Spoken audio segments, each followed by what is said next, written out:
Hello everyone, this Neetu Singh. दृष्टि teaching exam में आप सबका स्वागत है। आज की क्लास में हम बात कर रहे हैं, यहाँ पर आप देख रहे हैं AWES की जो TGT है वो हम यहाँ पर डिस्कस कर रहे हैं। जो साइंस है वो हम यहाँ पे डिस्कस कर रहे हैं। जैसा कि मैंने आप सब लोगों को बता रखा है आप सब लोगों को मैंने बता रखा था कि ये जो सेक्शन था फिजिक्स का, इसको स्टार्ट करने से पहले मुझे आपको ना फिजिक्स के पोर्शन में बेसिक्स जो है ना, मैं चाहती थी कि जितने भी बच्चे जो क्लास अटेंड कर रहे हैं एटलीस्ट जितने बेसिक्स हैं वो सब सारे बच्चों के बेसिक्स क्लियर हों और कहीं ना कहीं हम सेम पेज पर रहें। क्योंकि हो सकता है कुछ बच्चों ने बहुत पहले पढ़ा होगा, हो सकता है कुछ बच्चों ने अभी पढ़ा हो बट अलग तरीके से पढ़ा हो। तो मैं चाह रही थी कि सारे बच्चे सेम लेवल पर रहें। तब उसके बाद जब भी मैं आपसे कोई भी टर्म यूज़ करूँ, चाहे एक्सेलरेशन त्वरण के बारे में बात करूँ, डिस्टेंस के दूरी के बारे में बात करूँ, विस्थापन के बारे में बात करूँ, क्योंकि आगे चलकर जैसे हम फिजिक्स में हम आगे बढ़ेंगे अलग अलग टर्मिनोलॉजीज मुझे यूज़ करना है, तो सारे बच्चे सेम पेज पर होंगे। इसी की वजह से जैसा आपने देखा था, तो मैंने ना ये लास्ट वाली जो क्लास मैंने डिस्कस की थी, यहाँ पर आप चलेंगे ज़रा, यहाँ पर देखेंगे जनरल फिजिक्स के अंदर बहुत सारी चीज़ें मैंने डिस्कस की थी। तो ज़रा क्विक रिकैप करके उसके बाद तुरंत हम आगे बढ़ते हैं। हमने ये डिस्कस किया था यूनिट एंड मेजरमेंट के अंदर में, हमने डिस्कस किया था कैसे आप अलग अलग यूनिट्स जो होती है ना उसमें आप कैसे कन्वर्ट करोगे। 1 किलोग्राम में कितना ग्राम है, 1 मीटर में कितना सेंटीमीटर है, 1 मीटर में कितने मिलीमीटर है, ये क्यों बताया था? क्योंकि अभी चलकर जैसे जैसे हम फिजिक्स में डिस्कस करेंगे, जैसे मान लीजिए force is equal to mass into acceleration, तो इसके लिए मैंने बोला कि भैया द्रव्यमान गुणे त्वरण हो गया। अब इसकी इकाई निकालनी है, यूनिट निकालनी है, तो वो यूनिट निकालना हम कैसे सीखेंगे, वो यहाँ से पता चल जाएगा। करेक्ट है, ये वाला पॉइंट समझ में आ रहा है? इसीलिए मैंने आपको एक ये बताया था। दूसरा मैंने आपको समझाया था स्केलर और वेक्टर क्वांटिटी, अदिश और सदिश राशि मैंने सिखाई थी कि ये क्या होता है, अदिश राशि क्या होती है, सदिश राशि क्या होती है। जिसके अंदर केवल साइज है वो स्केलर हो गया, जिसके अंदर आपका जो है आपका साइज भी है और साथ के साथ मैग्नीट्यूड भी है, वो आपके पास क्या हो जाएगा, वेक्टर क्वांटिटी, वो मैंने बता दिया। फिर मैंने इसके लिए अदिश राशियों के लिए द्रव्यमान, दूरी, चाल, आयतन, घनत्व, कार्य, शक्ति, ऊर्जा, ये सब बताया। सदिश राशि के अंदर मैंने ये सारे पॉइंटर्स मैंने बताए। उसके बाद फिर हमने डिस्कस किया था इनके राम 10 किलोमीटर चलेगा, मैग्नीट्यूड सदिश क्या हो जाएगा, ये सब बताया था। फिर मैंने आपको डिस्टेंस और डिस्प्लेसमेंट के बारे में बताया था, दूरी क्या होता है, विस्थापन क्या होता है, वो समझाया। फिर उसके बाद मैंने आपको फंडामेंटल यूनिट और डिराइव्ड यूनिट समझाई थी, मूल मात्रक और व्युत्पन्न मात्रक क्या होता है वो समझाया था। उसके बाद अलग अलग ये जितना भी मैंने आपको बताया है, ये साथ के साथ आपको प्रैक्टिस करना है। साथ के साथ प्रैक्टिस करना है कि भाई फॉर्मूला कहाँ से निकलेगा, फॉर्मूला क्या होता है, उसकी यूनिट क्या होती है। मुझे टिप्स पर याद है, मेरे लिए ये चीज़ें बहुत आसान है क्योंकि कहीं ना कहीं पहले पढ़ रखा है। आपको भी मैं चाहती हूँ आप भी सेम लेवल पर ही आ जाओ। उसको कई बार मतलब ये डिपेंड करता है, देखो कुछ लोगों का फिजिक्स में बहुत इंटरेस्ट है, कुछ का केमिस्ट्री में होता है, कुछ का बायो में होता है। तो अगर आप फिजिक्स कहीं ना कहीं कर रहे हैं तो ये फॉर्मूलेज ना आपके पास होने चाहिए। जहां पर भी आप पढ़ रहे हो सामने की साइड पे, जहां पर भी आप पढ़ रहे हैं वहां सामने टेबल, वो जहां पढ़ रहे हैं आप सामने की दीवार पर, आप उसी पे ही ये सारे जो फॉर्मूलेज हैं उनको लिख लीजिए और इनका जो इनकी यूनिट्स हैं वो भी साथ के साथ आप लिख लीजिए। जितनी बार भी नजर पड़ेगी उतनी बार आपको ये ध्यान रहेगा। करेक्ट है, तो ये आपको करना है, ये जैसा मैंने अभी आपको दिखा दिया। फिर हमने मोशन और लॉज ऑफ मोशन के बारे में हमें यहाँ पर डिस्कस करना था, जिसमें मैंने आपके साथ जो डिस्कस किया था, आज हम अभी चलेंगे इसी के बारे में, हम थोड़ा डिस्कस करेंगे। टाइप्स ऑफ मोशन डिस्कस करेंगे। गति क्या होता है वो मैंने बताया था, विराम क्या होता है वो बताया था, यूनिफॉर्म वेरिएबल स्पीड बताया, एवरेज इंस्टेंटेनियस स्पीड बताया, इंस्टेंटेनियस यूनिफॉर्म वेरिएबल वेलोसिटी मैंने बता दिया था। ये सारी चीज मैंने आपको समझा दी थी।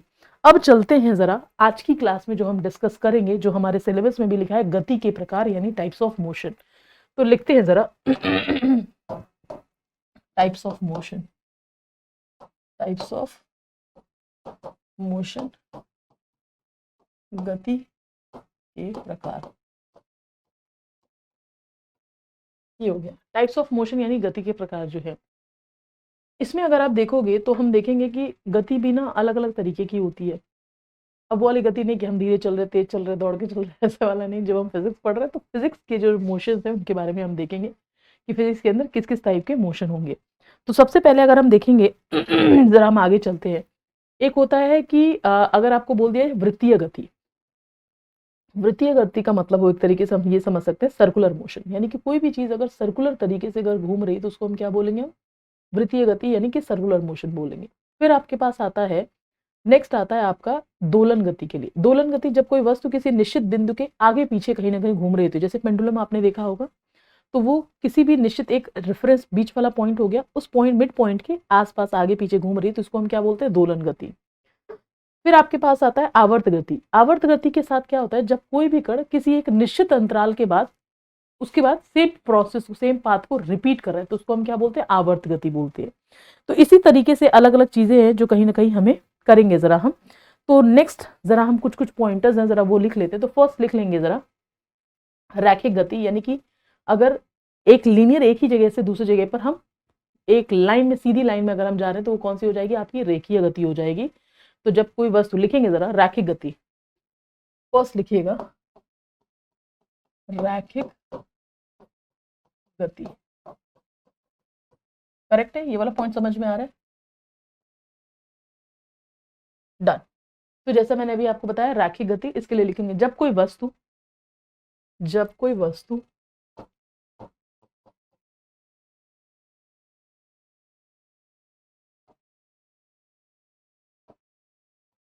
जब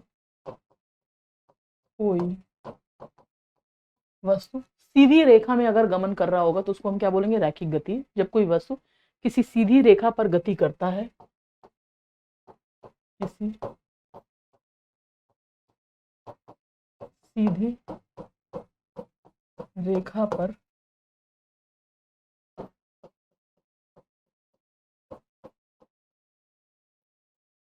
यहाँ पर जब कोई वस्तु किसी सीधी रेखा पर गति करता है तो इसे रैखिक गति बोलते हैं। तो इसे रैखिक गति कहते हैं। करेक्ट है, ये वाला पॉइंट समझ में आ गया, तो ये हो जाएगा आपका।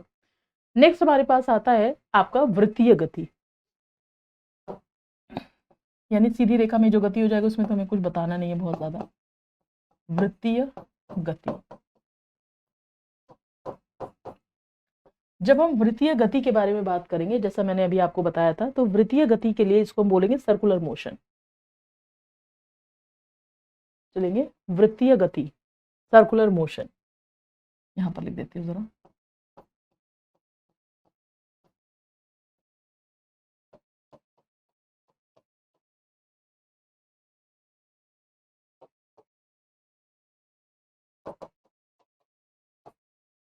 वृत्तीय गति यानी कि सर्कुलर मोशन। तो यहां से जैसा मैंने अभी डिस्कस किया, जब कोई वस्तु किसी वृत्ताकार पथ पर गति करती है, जब कोई वस्तु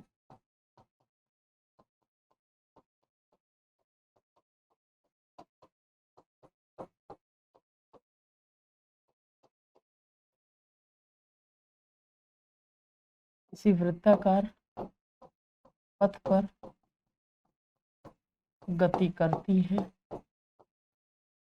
यहाँ पर चलेंगे जब कोई भी वस्तु अगर होगी किसी भी वृत्ताकार पथ पर अगर वो गति करेगी तो इसे वृत्तीय गति कहते हैं। इसे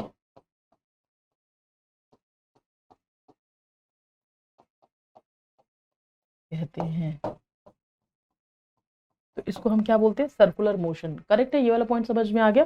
सर्कुलर मोशन अगर आप देखोगे तो इस तरीके से कुछ होगा कि हम चल रहे हैं, इस तरीके से ये मोशन हो रहा है। करेक्ट है, तो इसको हमने क्या बोल दिया, वृत्तीय गति बोल दिया।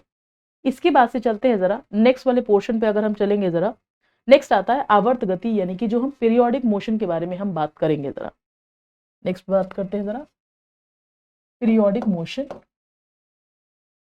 पीरियोडिक मोशन, यहाँ पर क्या लगता है क्या होना चाहिए था, एक रेगुलर इंटरवल के बाद यहाँ पर क्या हो रहा है, आवृत्ति हो रही है, तभी हम इसको बोल रहे हैं। तो लिखेंगे जरा आवर्त गति।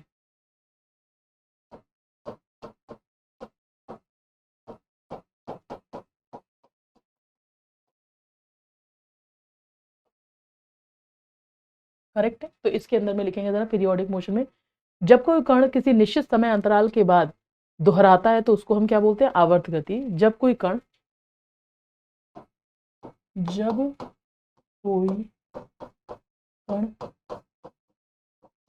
किसी निश्चित अंतराल के बाद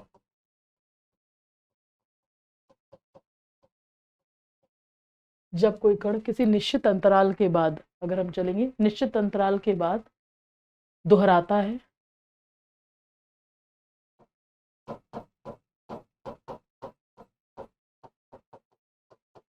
तो उसे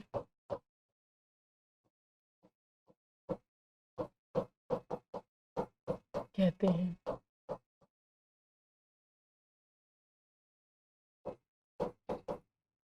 पीरियोडिक मोशन यानी कि यहाँ पर जब कोई कण किसी निश्चित अंतराल के बाद उसी को क्या कर रहा है, रिपीट कर रहा है, तो उसको हम क्या बोलते हैं, पीरियोडिक मोशन बोलते हैं।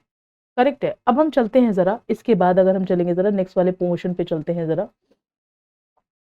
अब हमने पीरियोडिक भी कर लिया, ये भी कर लिया। नेक्स्ट पॉइंट आता है प्रक्षेय गति, यानी कि आपने देखा होगा प्रोजेक्टाइल, एक ऐसे हमने फेंका और उसके बाद से फिर वो नीचे की तरफ आता है, तो इसको हम क्या बोलते हैं, प्रोजेक्टाइल मोशन। तो लिखेंगे जरा प्रक्षेप्य गति। नेक्स्ट लिखेंगे प्रोजेक्टाइल मोशन, प्रोजेक्टाइल मोशन। देखा होगा आपने, इस तरीके से अगर हम फेंक के अगर हम आगे वो करते हैं तो इसको हम बोलेंगे प्रक्षेप्य गति। लिखेंगे जरा प्रक्षेप्य गति।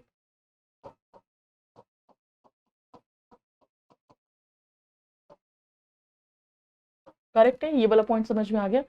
प्रक्षेप्य गति के लिए यदि किसी वस्तु को क्षैतिज, यदि किसी वस्तु को, यदि किसी वस्तु को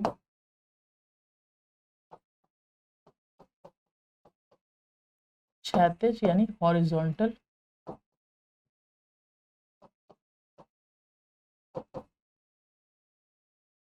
यहां पर चलेंगे, यदि किसी वस्तु को हम क्या कर सकते हैं, हॉरिजॉन्टल या ऊर्ध्वाधर, वर्टिकल,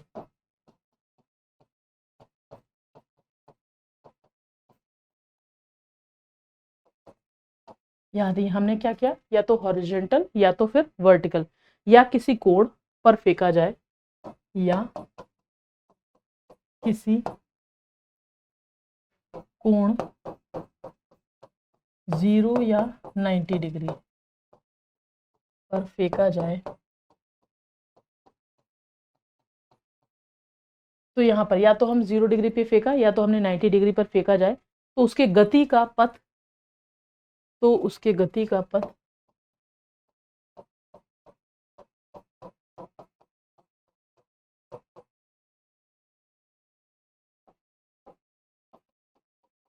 पैराबोलिक होगा।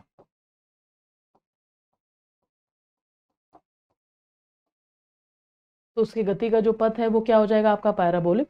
तो इसी प्रकार की गति को हम क्या बोलते हैं, प्रक्षेप्य गति। जैसे कई बार आपने देखा होगा, कोई भी खिलाड़ी अगर होते हैं, कई बार गेंदों को ऐसे उछाल के हम फेंकते हैं, तो इसमें हम लिख सकते हैं किसी खिलाड़ी द्वारा फेंके गए गोलों की गति, या पानी की टंकी की दीवार में कोई छेद होने पर, कई बार आपने देखा होगा, ये ध्यान दिया होगा, नोटिस किया होगा आपने,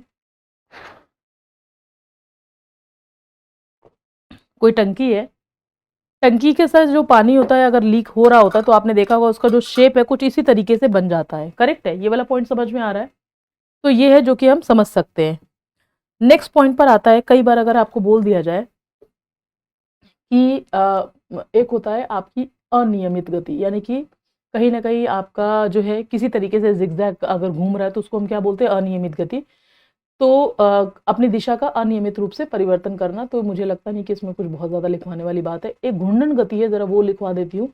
जब कोई कण किसी बिंदु के चारों ओर बिना स्थान बदले घूमता रहेगा, तो उसको हम क्या बोलते हैं, घूर्णन गति, यानी कि रोटेशनल मोशन जो है वो होता है। तो वो एक बारी वो घूर्णन गति ज़रा लिख लेंगे, और उसके बाद फिर मैं आपसे लॉज ऑफ मोशन के बारे में डिस्कस करेंगे, न्यूटन का first law, second law, third law, जो कि बहुत ज़्यादा इंपॉर्टेंट है, उसके बारे में हम डिस्कस करेंगे। तो नेक्स्ट एक पॉइंट अगर लिख लीजिएगा, ज़रा लिख लीजिए घूर्णन गति। नेक्स्ट पॉइंट आता है घूर्णन गति,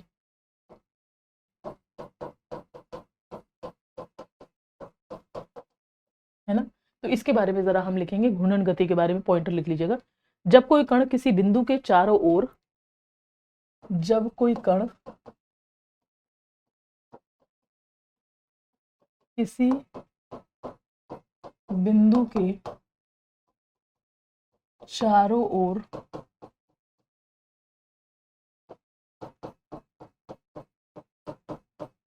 ये क्या कर रहे हैं, चारों घूम रहे हैं, चारों ओर बिना स्थान बदले घूमता है, बिना स्थान बदले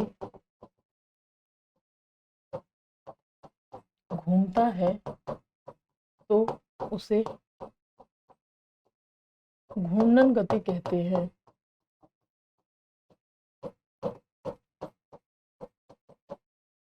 करेक्ट है, ये सारे पॉइंटर आपको समझ में आ जाएंगे। चलते हैं जरा नेक्स्ट वाले पॉइंट पर चलेंगे जरा।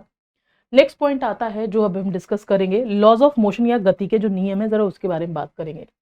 ये हो गया लॉज ऑफ मोशन।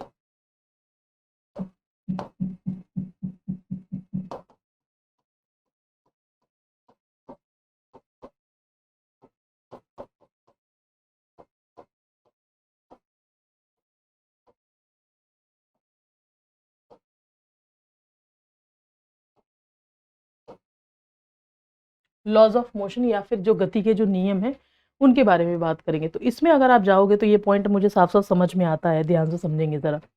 देखो क्या होता है, न्यूटन के ना 3 नियम है, अगर आप देखेंगे यहाँ पर, first law, second law, third law, एक एक की चीज के बारे में डिटेल में हम बात करेंगे।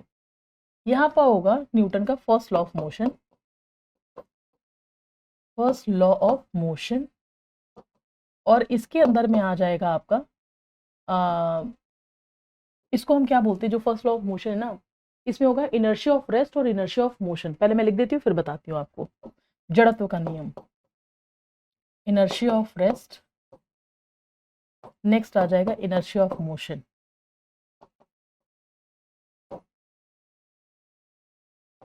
यानी ये आपके पास क्या है, जो चीज रुकी हुई है वो रुकी रहना चाहती है, जो चल रही है वो चलते रहना चाह रही है। इसके बहुत सारे एग्जाम्पल हम डिस्कस करें, बहुत डिटेल में इसको हम डिस्कस करेंगे, बहुत सारे क्वेश्चन इस पे बन जाते हैं। नेक्स्ट वाला पॉइंट कौन सा आता है आपका, सेकेंड लॉ ऑफ मोशन।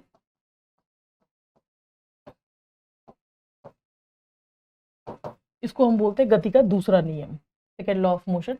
और एक आपके पास में आ जाएगा third law of motion, third law of motion, जिसको हम बोलते हैं एक्शन रिएक्शन लॉ, यानी कि क्रिया प्रतिक्रिया नियम, क्रिया प्रतिक्रिया नियम। करेक्ट है, ये वाला पॉइंट समझ में आ गया। तो जैसा अभी हमने देखा था inertia of rest, inertia of motion, यानी कि जो जड़त्व का होगा, जैसा मैं अभी आपको डिस्कस कर रही थी, तो यहाँ पर क्या हो जाएगा, जड़त्व का नियम जिसको हम बोल सकते हैं, जड़त्व का नियम, जैसा मैंने अभी आपको बताया था। और इसकी बहुत सारी चीजें, अभी हम चलते हैं जरा नेक्स्ट वाले पॉइंट पे हम डिस्कस करेंगे, और बहुत सारी ऐसी चीजें हैं जो कहीं ना कहीं हमें डिस्कस करनी है इसके बारे में, तो जरा वो भी हम पॉइंट जो है कहीं ना कहीं डिस्कस करूंगी। फर्स्ट लॉ ऑफ मोशन के लिए अगर आप देखोगे, जैसे इनर्शिया ऑफ रेस्ट है, तो इनर्शिया ऑफ रेस्ट का मतलब ये हो गया, जो चीज रुकी हुई है वो रुकी रहना चाह रही है। और जो है इसके बहुत सारे एग्जाम्पल्स है। फॉर एग्जाम्पल मान लीजिए अगर एक बस है, ये एग्जाम्पल्स ध्यान रखिएगा, एग्जाम्पल से बहुत अच्छे से समझ में आता है। मुझे लगता है विज्ञान में जब तक एग्जाम्पल हो तब तक समझ नहीं आएगा। तो यहाँ ध्यान से समझिएगा कि मान लीजिए एक बस है, बस के अंदर में हम बैठे हुए हैं, अचानक से उसमें चाबी लगी और गाड़ी चलने लग गई। अचानक से चाबी भरी और गाड़ी चलने लगी, तो हाँ, अगर हम बस में बैठे तो हमारी बॉडी कहाँ की साइड जाएगी, हमारी बॉडी पीछे की साइड जाएगी। मानते हैं आप इस बात से, तो हमारी बॉडी पीछे की तरफ जा रही है। तो पीछे की तरफ जा रही है, तो इससे हमें क्या चीज समझ में आती है कि जो बॉडी हमारी रुकी हुई थी वो रुकी रहना चाह रही थी। ये हो गया इनर्शिया ऑफ रेस्ट का। दूसरा है इनर्शिया ऑफ मोशन का, जो चीज चल रही थी वो चीज चलना ही चाह रही थी। इसका एग्जाम्पल, जैसे अगर हम गाड़ी के अंदर बैठे हुए हैं, हम गाड़ी चला रहे हैं और बहुत सारे लोग पीछे बैठे हुए, अगर वो चल रहे तो वो चलते रहना चाहते हैं, अनलेस अंटिल हम ब्रेक ना लगाएं। अनलेस अंटिल हम ब्रेक ना लगाएं। ब्रेक लगाने पर हमारी बॉडी आगे की तरफ क्यों झुक जाती है, हमारी बॉडी आगे की तरफ इसलिए झुक जाती है क्योंकि हमारी बॉडी, जैसे मैंने अभी आपको बताया कि हमारी बॉडी आगे की तरफ इसलिए झुक जाती है क्योंकि हमारी बॉडी चल रही थी, वो चलते रहना चाह रही थी, और जैसे मैंने अभी आपको बताया कि आगे की तरफ झुक रही है, वो इसी वजह से झुक रही है। तो ये हो गया आपके पास में दोनों का, ये आपका इनर्शिया ऑफ रेस्ट जो मैंने आपको बताया, ये जड़त्व के नियम के अंदर में आते हैं, इनर्शिया ऑफ रेस्ट और इनर्शिया ऑफ मोशन। तो चलते हैं जरा इसी के बारे में हम थोड़ा सा डिटेल में जरा हम बात करेंगे जरा। तो लिखते हैं जरा फर्स्ट लॉ ऑफ मोशन, लिखेंगे जरा first law of motion, Newton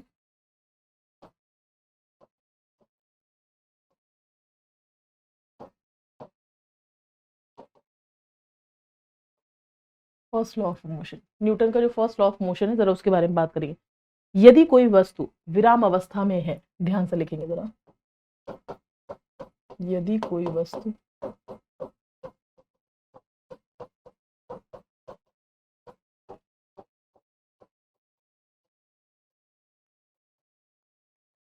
तो वो क्या किस में रहना चाहेगी, विराम अवस्था में ही रहना चाहेगी। तो लिखेंगे यदि कोई वस्तु विराम अवस्था में है तो वह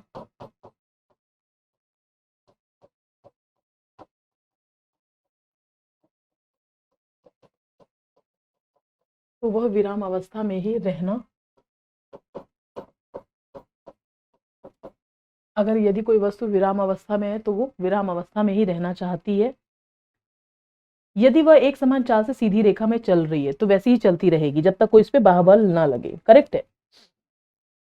जैसे मैंने बताया, यदि कोई वस्तु विराम अवस्था में तो विराम अवस्था में ही रहना चाहती है। ये आपके पास क्या हो जाएगा, इनर्शिया ऑफ रेस्ट।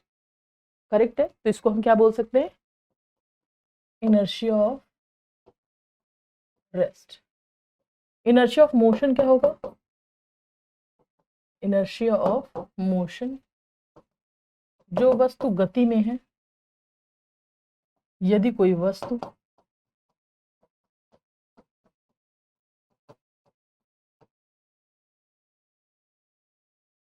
गति अवस्था में है, यदि कोई वस्तु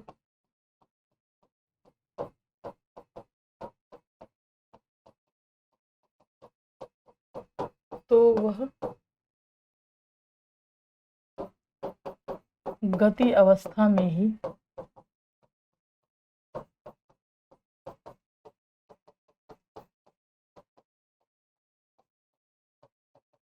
रहना चाहती है। तो यहां से हमें समझ में आ गया इनर्शिया ऑफ रेस्ट और इनर्शिया ऑफ मोशन। करेक्ट है, ये वाला पॉइंट समझ में आ गया। अब चलते हैं जरा, इसके कुछ एग्जाम्पल है जैसा मैंने अभी आपको बताया था, जरा वो हम यहाँ पर थोड़ा बहुत डिस्कस करेंगे। करेक्ट है।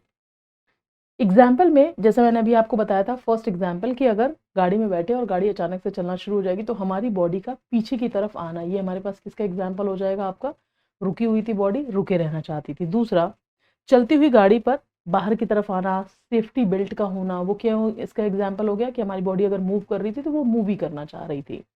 तीसरा एग्जाम्पल, जब कोई गाड़ी तेजी के साथ मोड़ती है तो मोड़ के विपरीत दिशा में हम मुड़ने लग जाते हैं। तो ये भी सेम वही वाला सिचुएशन है कि अगर हम तेजी से मोड़ ले रहे हैं तो गति में थे तो कहीं ना कहीं वहां पर क्या हो रहा है, थोड़ा रुक रहा है, तो उस हिसाब से हम बॉडी को बैलेंस करने की कोशिश कर रहे हैं। फिर आपके पास में यदि कांच के ग्लास के ऊपर ताश का पत्ता अगर रख दिया जाए कहीं ना कहीं तो वो भी क्या हो जाएगा, प्लेइंग कार्ड अगर हम ऐसे करते तो वो नीचे की तरफ गिर जाएगा। फिर आता है धूल लगे हुए कपड़े हैं, कंबल है, उन पे अगर हम पिटाई करते हैं तो आपने देखा होगा जो धूल के करते हैं वो चुपचाप बैठे रहना चाहते हैं, लेकिन जब हम पिटाई करते हैं तो कहीं ना कहीं वो भी बाहर निकल रहे होते हैं, है ना, रोशनी पड़ती है तो वो बाहर बाहर निकल रहे होते हैं। और यदि किसी कांच में गोली मारी जाए तो कांच में गोल सा छेद हो जाएगा, कांच के पत्थर मारने पर कांच टूटकर गिर जाएगा। तो ये सारी चीजें किसका एग्जाम्पल हो गया, इनर्शिया का, न्यूटन लॉ ऑफ मोशन जो मैंने अभी आपको बताया। एक हो गया इनर्शिया ऑफ रेस्ट, दूसरा हो गया आपका इनर्शिया ऑफ मोशन। करेक्ट है। अब हम चलते हैं जरा न्यूटन के दूसरे लॉ की तरफ। आई होप एग्जाम्पल से आपको काफी कुछ चीजें समझ में आ गई होंगी। न्यूटन का सेकेंड लॉ, मुझे लगता नहीं कि उदाहरण बताने की जरूरत होगी, अभी मैंने जो मतलब बता तो दिया मैंने, लेकिन लिखवाने की जरूरत नहीं होगी, जैसा मैंने अभी आपको बताया था। आई होप इतना आपको समझ में आ गया होगा। चलती हूँ जरा नेक्स्ट पॉइंट पे चलेंगे। Newton second law of motion, Newton का दूसरा नियम।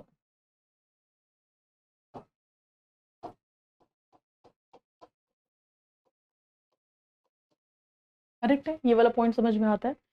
तो दूसरा या फिर हमने द्वितीय नियम अगर हमने बोलते हैं, इसके अंदर में यहाँ पर क्या हो जाएगा, जरा इसको ध्यान से समझते हैं। अगर मैं इसको बहुत नटशल में बोलूँ, छोटा है उसमें बोलूँ, तो ये होता है भैया, मोमेंटम इज इक्वल टू होता है मास इनटू वेलोसिटी। पहले इसको समझा देती हूँ, फिर डेफिनेट वो जो फॉर्मूला है पहले वो बता देती हूँ, फिर मैं उसकी तरफ चलूंगी जरा।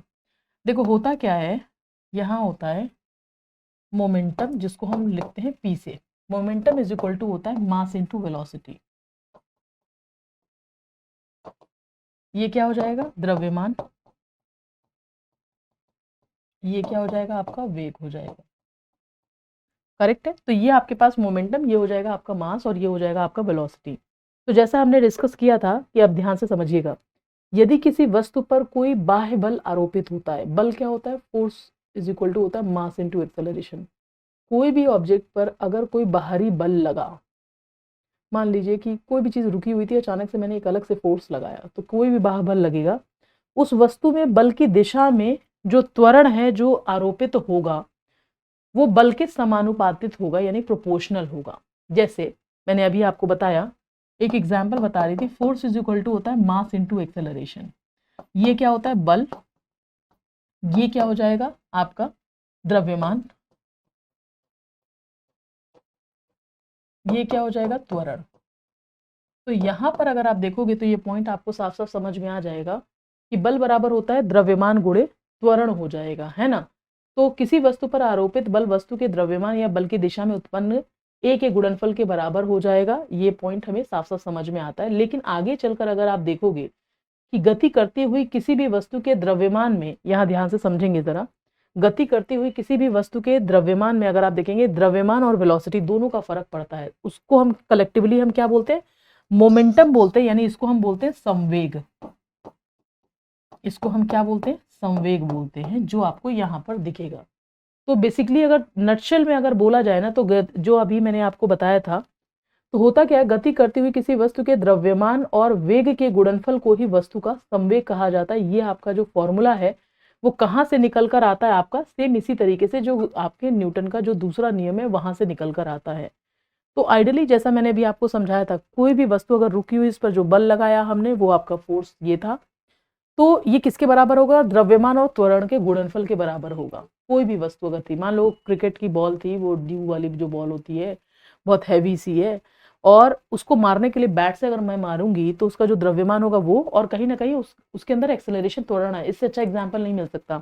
बैट लिया, वो वाली ड्यू वाली बॉल थी, उधर से आ रही थी, आपने उससे फोर्स लगाया, फोर्स जैसे आप लगाओगे, क्योंकि बॉल का एक अपना द्रव्यमान है और वो कहीं ना कहीं दूर जाएगा, तो वो एक्सेलरेशन यानी त्वरण होगा। जब सिक्स मारते तो बहुत दूर से उछल के जा रहा होता है, तो वो आपके पास ये हो गया, करेक्ट है।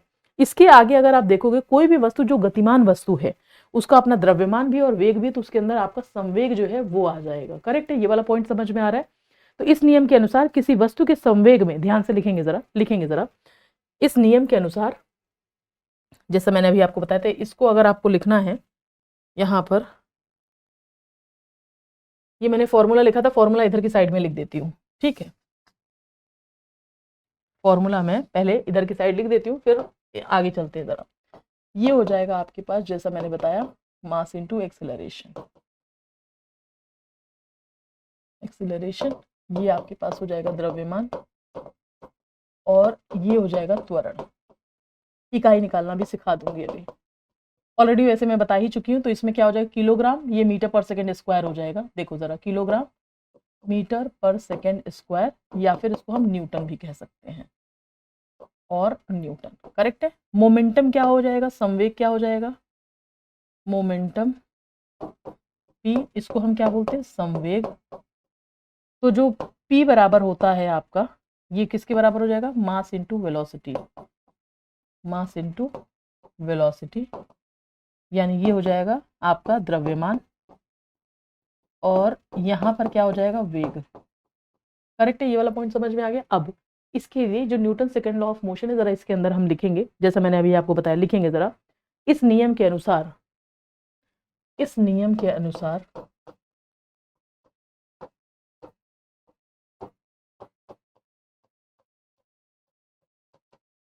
इस नियम के अनुसार चलेंगे जरा, किसी वस्तु के संवेग में, किसी वस्तु के,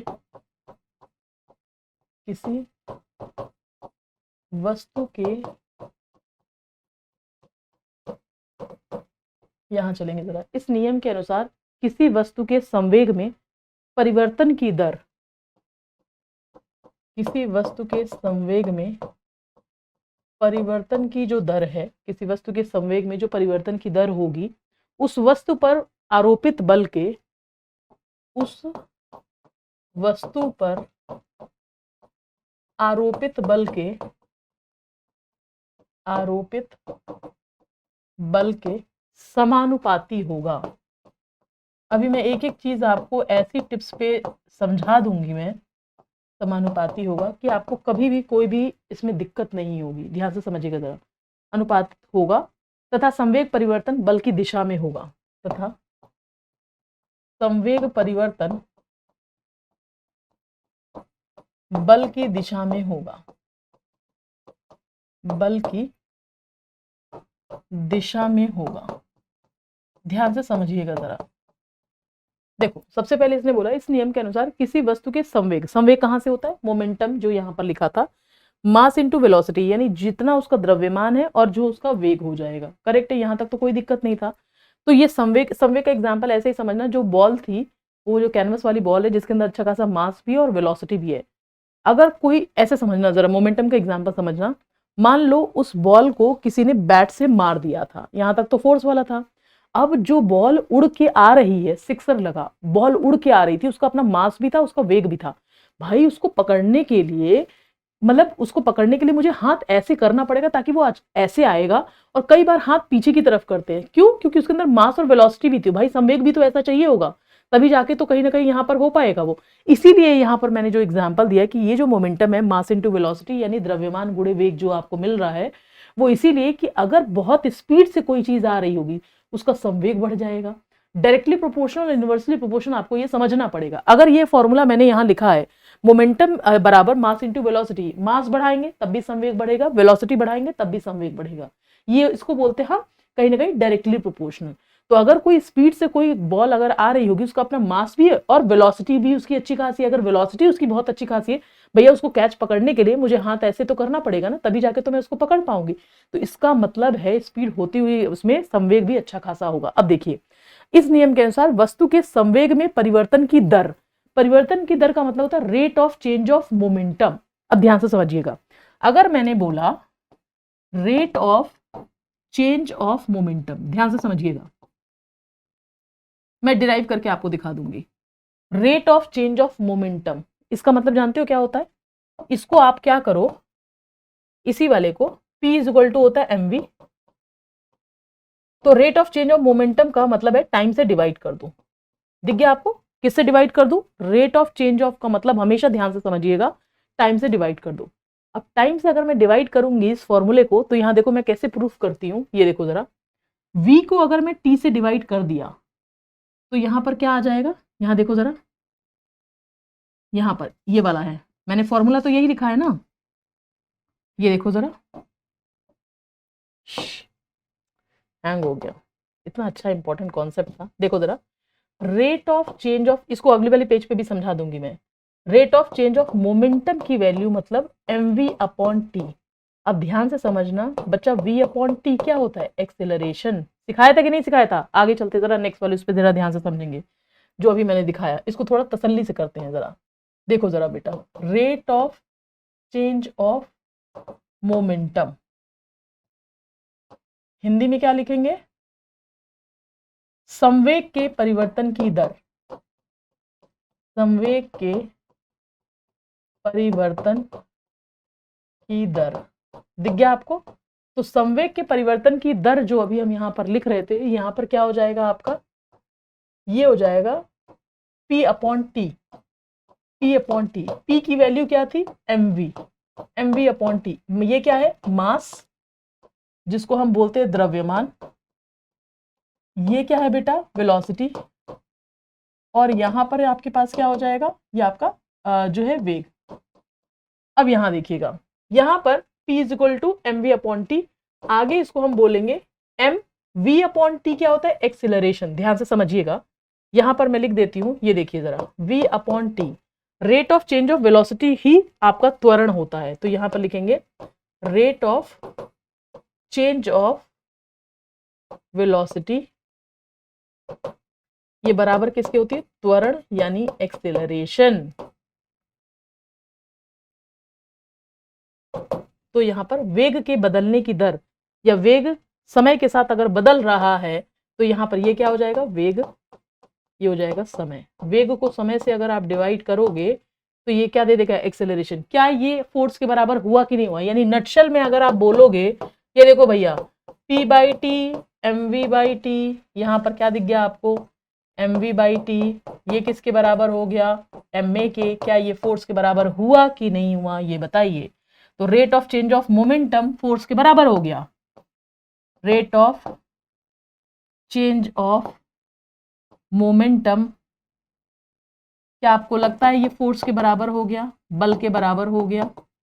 यही चीज वहां पर बता रहा था। यहां देखो जरा, ध्यान से समझो, इस नियम के अनुसार किसी वस्तु के संवेग में परिवर्तन की दर, rate of change of momentum, उस वस्तु पर आरोपित बल के समानुपाती होगा तथा संवेग परिवर्तन बल की दिशा में होगा। यानी जिसमें भी अब संवेग परिवर्तन जिधर से फोर्स लग रहा था, जैसे आपने देखा जो बॉल थी, क्रिकेट की बॉल थी, उसको जिस बैट से जितनी स्पीड से मैं यहाँ पर बल लगाऊंगी उतनी स्पीड से वो मोमेंटम उसका चेंज होता जाएगा। क्यों? क्योंकि बॉल का अपना मास भी था, द्रव्यमान भी था और उसका वेलोसिटी यानी उसका वेग भी था, तो बल की दिशा में ही होगा। ये इंपॉर्टेंट कॉन्सेप्ट था।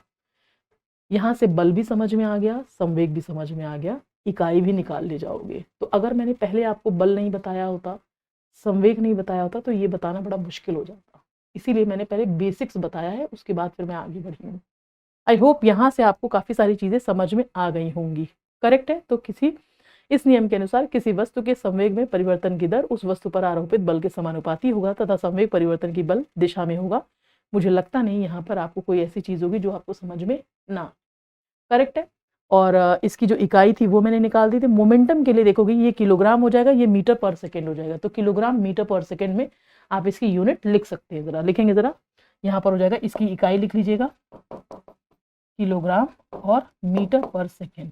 वेलोसिटी में मीटर पर सेकेंड होता है, एक्सेलरेशन में मीटर पर सेकेंड स्क्वायर होता है। वो सब कुछ पहले मैं आपको बता चुकी हूँ। अब चलते हैं जरा इसके उदाहरण पर। उदाहरण बड़ा इंपॉर्टेंट है क्योंकि इसमें बहुत सारे क्वेश्चन जो है कहीं ना कहीं आते हैं।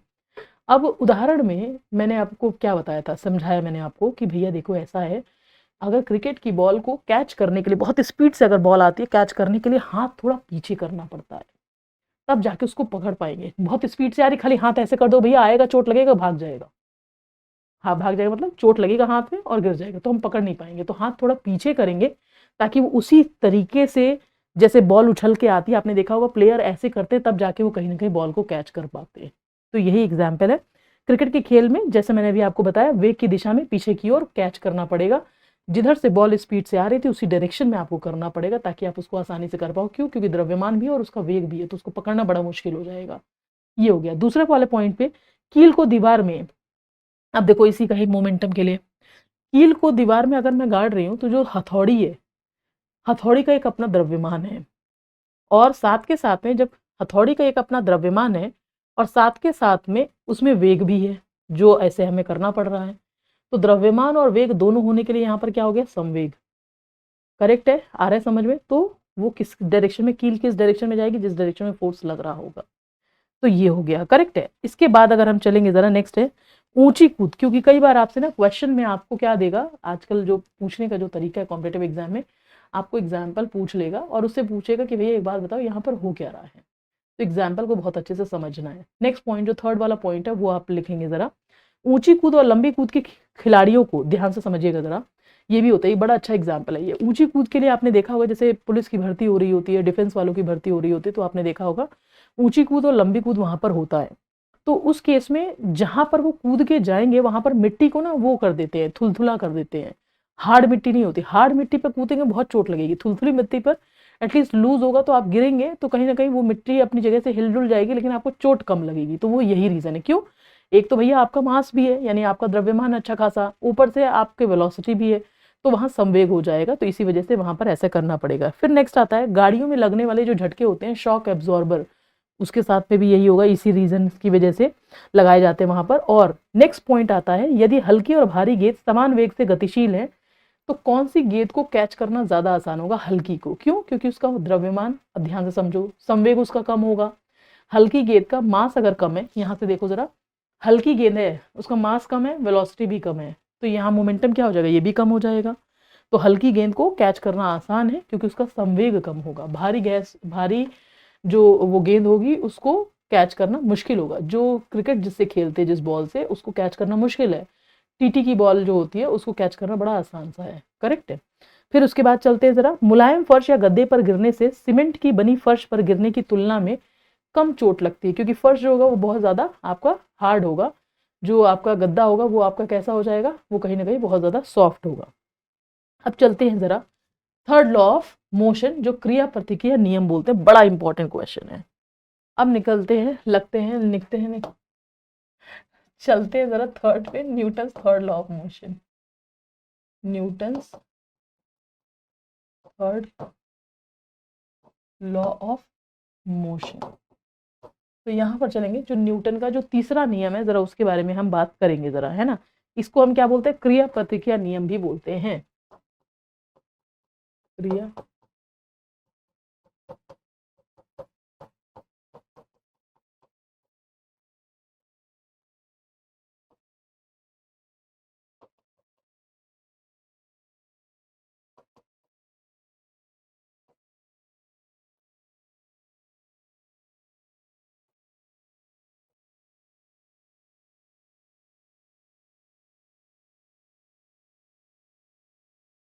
Newton third law of motion, क्रिया प्रतिक्रिया नियम, एक्शन रिएक्शन लॉ। करेक्ट है, ये वाला पॉइंट समझ में आ गया। आगे बढ़ेंगे जरा। जैसा आपने इसके अंदर में 2-3 चीजें हैं जो अभी हम डिस्कस करेंगे। होता क्या है कि एवरी एक्शन, अगर इसको हम इंग्लिश में बोले, every action has equal and opposite reaction, इसको इंग्लिश में बोलते हैं। हिंदी में बोलेंगे जितनी भी क्रियाएं हैं उसका कहीं ना कहीं प्रतिक्रिया तो होगी ही होगी। अब इसके एग्जाम्पल्स भी जो है वो रॉकेट लॉन्च करते हैं, आपने देखा होगा जब रॉकेट लॉन्च करते हैं बहुत सारा गैस पीछे की तरफ आता है और उस पर वो कहीं ना कहीं उसको थ्रस्ट देता है ऊपर जाने की तरफ।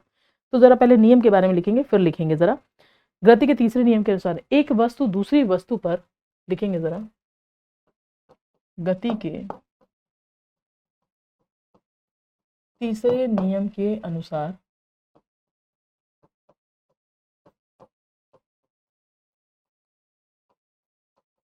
यहाँ लिखेंगे जरा गति के तीसरे नियम के अनुसार अगर हम चलेंगे जरा, एक वस्तु दूसरी वस्तु पर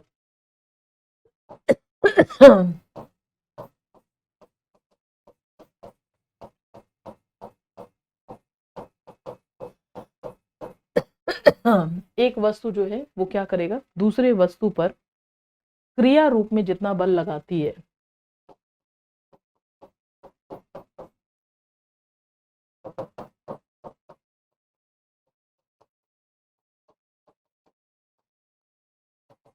जितना बल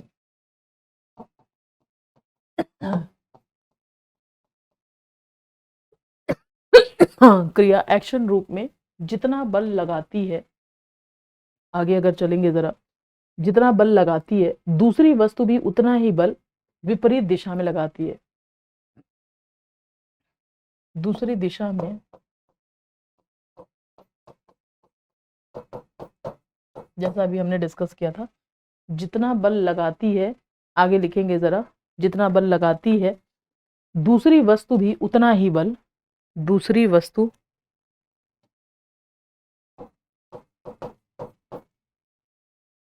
दूसरी वस्तु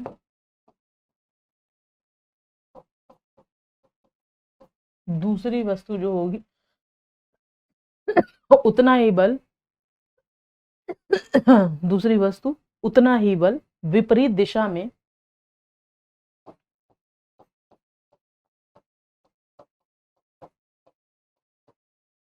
यहाँ चलेंगे जरा, विपरीत दिशा में यानी कि अपोजिट, उसमें अगर हम चलेंगे जरा, विपरीत दिशा में प्रतिक्रिया रूप में लगाती है।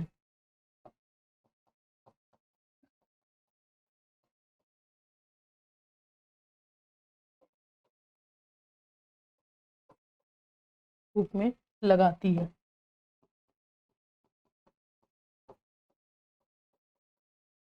विपरीत दिशा में प्रतिक्रिया रूप में लगाती है। करेक्ट है, तो ये हो गया आपका जो मैं एक्शन रिएक्शन के रूप में बता रही थी, इसीलिए इसको हम क्रिया प्रतिक्रिया बोलते हैं। तो जैसे मैंने अभी आपको बताया, इंग्लिश में लिखेंगे every action has equal and opposite reaction, ये भी लिख देती हूँ मैं ताकि जो इंग्लिश मीडियम वाले बच्चे उनके लिए भी आसानी हो जाएगी। तो यहाँ लिख देती हूँ मैं every action has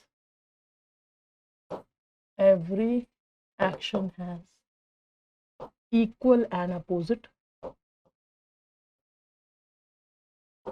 reaction. Every action has equal and opposite reaction, तो ये हो गया। अब इसके जो उदाहरण मैंने अभी आपको बताया था कि जो रॉकेट लॉन्च होगा, रॉकेट लॉन्च ऊपर की साइड जा रहा है, बहुत सारा गैस जो है नीचे की साइड आ रहा है। दूसरा अगर हम चलते हैं ज़रा, बंदूक से जब गोली छोड़ी जाएगी, अगर आप देखोगे तो कई बार ऐसा होता है जब बंदूक से गोली छोड़ते हैं, गोली आगे की तरफ जाती है, बंदूक से झटका में पीछे की तरफ लगता है।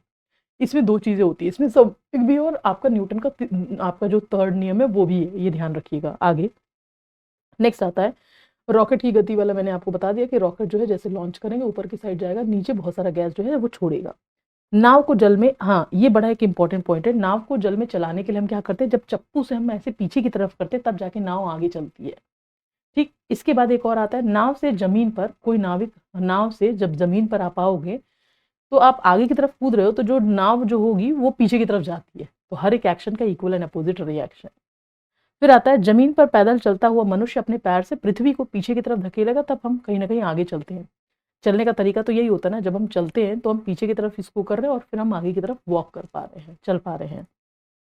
कुएं से रस्सी जब पानी खींचना है, अगर रस्सी टूट जाए तो कहीं ना कहीं रस्सी खींचता हुआ मनुष्य पीछे की ओर गिर जाता है, ये भी होता है। आपने देखो हम ऐसे ऐसे खींच रहे हैं, अचानक से रस्सी टूट जाएगा तो ऐसा लगेगा जैसे हम पीछे की तरफ जा रहे हैं। है ना। तो ये सारी चीजें जो है वो कहीं ना कहीं न्यूटन के तीसरे नियम के अनुसार होती है। अब एक आता है कॉन्सेप्ट, आता है law of conservation of momentum. इसके बारे में करेंगे और उसके बाद से इस पे कुछ एग्जाम्पल है, जरा वो समझने की कोशिश करेंगे, है ना। Law of conservation of momentum, law of conservation of momentum, बहुत जबरदस्त कॉन्सेप्ट है। यहाँ पर क्या होगा, इसको हम कैसे बोलते हैं, इसमें लिखेंगे जरा संवेग संरक्षण का नियम, फिर इसको समझने की कोशिश करते हैं। संवेग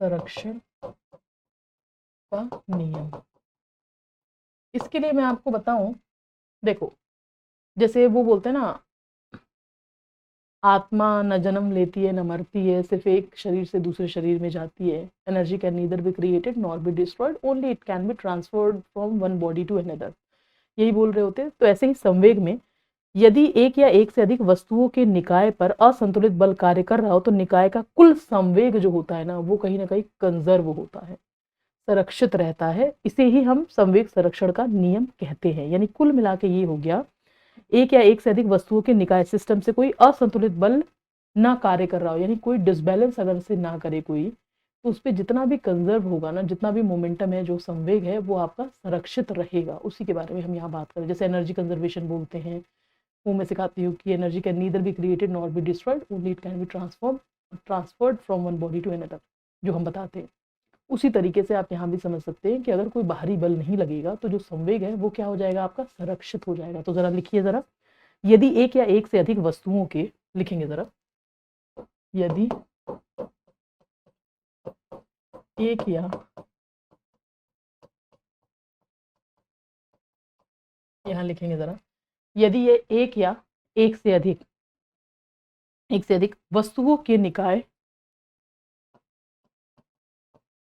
वस्तुओं के निकाय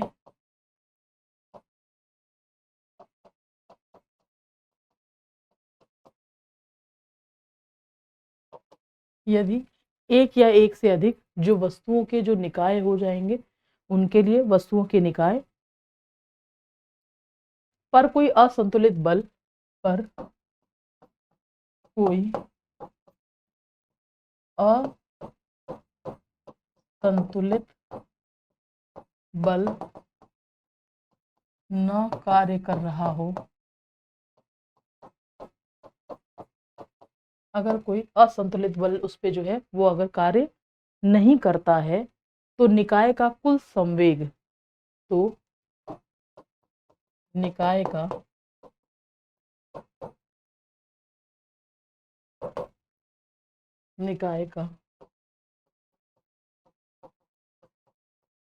कुल संवेग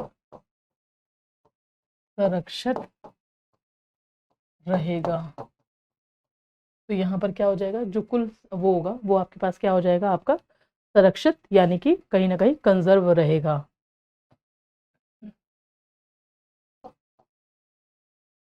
कंजर्व रहेगा, करेक्ट है। ये वाला पॉइंट समझ में आ गया। अतः इसे संवेग संरक्षण का नियम कहा जाता है। अतः इसे संवेग संरक्षण का नियम कहा जाता है।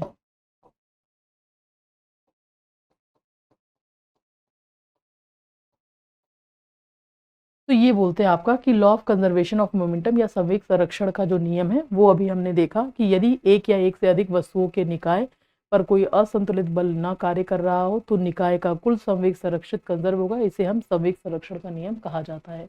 इसमें अगर आप जाओगे तो इसमें ना बहुत सारे एग्जाम्पल्स है। अब यह ध्यान रखिएगा, जैसा मैंने अभी आपको बताया, न्यूटन का पहला लॉ बता दिया, दूसरा लॉ बता दिया, तीसरा लॉ बता दिया, तीनों के एग्जाम्पल बता दिए।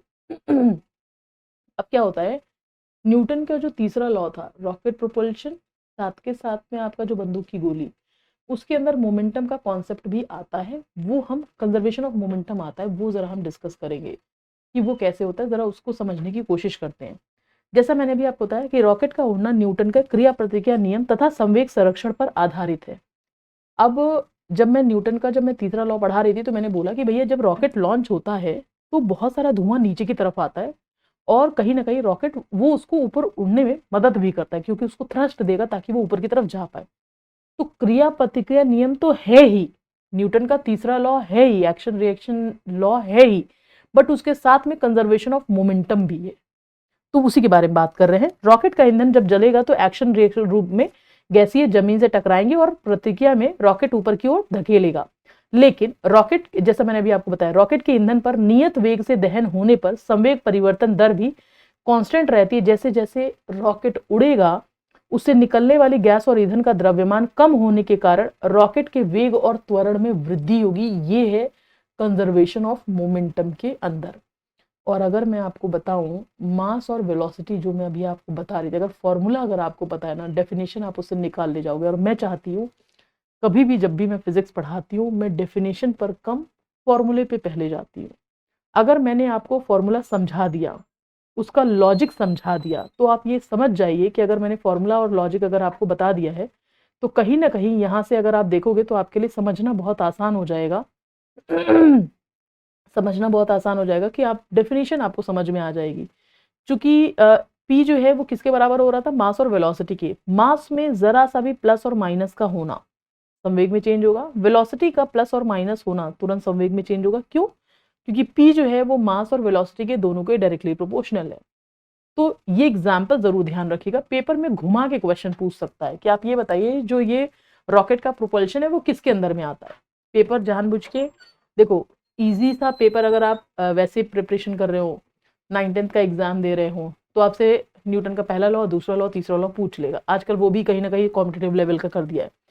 तो जब हम टीजीटी लेवल पर कॉम्पिटेटिव एग्जाम की हम तैयारी करते हैं तो इतना एग्जामिनर समझता है कि भाई जब बच्चे से हम ये क्वेश्चन पूछेंगे, जो भी वो है स्टूडेंट्स है जो इस एग्जाम को क्लियर करना चाहते हैं, तो वो जानबूझ के आपके लेवल के ऑप्शन देगा कि रॉकेट प्रोपल्शन के अंदर में ऐसे देखिएगा क्वेश्चन, रॉकेट प्रोपल्शन के अंदर में क्या न्यूटन का पहला लॉ आता है, दूसरा लॉ आता है, न्यूटन का तीसरा लॉ, या फिर न्यूटन का तीसरा law and conservation of momentum.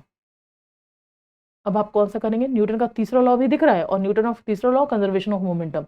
तो मैक्सिमम जगहों पर आपने पढ़ा होगा कि न्यूटन का तीसरा लॉ तो समझ में आएगा, लेकिन कंजर्वेशन ऑफ मोमेंटम होता है कि नहीं होता है, ऐसा दिमाग में कंफ्यूजन बनी रहेगी। तो इसका मतलब है और क्लैरिटी से अगर हम पढ़ेंगे तो हम सही ऑप्शन पर चले जाएंगे। इस तरीके से एग्जाम में क्वेश्चन की जो डिमांड है वो होती है। तो ये हो गया आपका पहला एग्जाम्पल, इसलिए बहुत ध्यान रखिएगा। सेम ऐसे ही बंदूक की गोली वाला भी है, उसमें भी देखो क्या होता है, जब हम क्या करते हैं, जैसे बंदूक चला रहे हैं तो गोली जो है वो बाहर की तरफ जाएगा, बंदूक पीछे की तरफ आएगा। तो बंदूक का क्या मास है, क्या उसका कोई वेट है? भाई बिल्कुल होता है। क्या चलने पर क्या उसमें अंदर वेलोसिटी भी आएगा? जब गोली चलेगी, गोली बाहर जाएगी, तो पीछे की तरफ जो झटका लग रहा है, क्योंकि उसका द्रव्यमान भी और उसका वेग भी है, तो झटका भी लगेगा। तो ये न्यूटन का तीसरा लॉ भी है और संवेग वाला भी है कि संवेग संरक्षण भी होगा, ये भी ध्यान रखेंगे। तो बंदूक से गोली छोड़ते समय बंदूक द्वारा गोली को एक वेग प्रदान किया जाएगा जो गोली को आगे की दिशा में संवेग उत्पन्न हो जाएगा।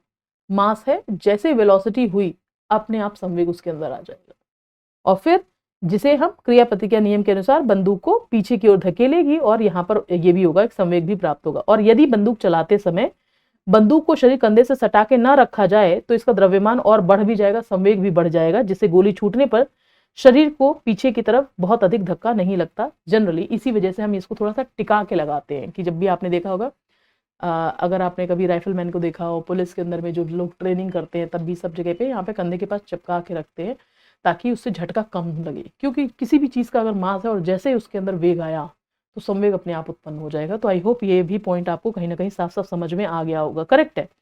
चला जाए आप जरा त्वरण की तरफ बात करते, जरा एक्सेलरेशन। मुझे लगता है यहाँ से काफी कुछ चीजें आपको समझ में आ गई होंगी। चूंकि एक्सेलरेशन यानी त्वरण में अगर आप देखेंगे,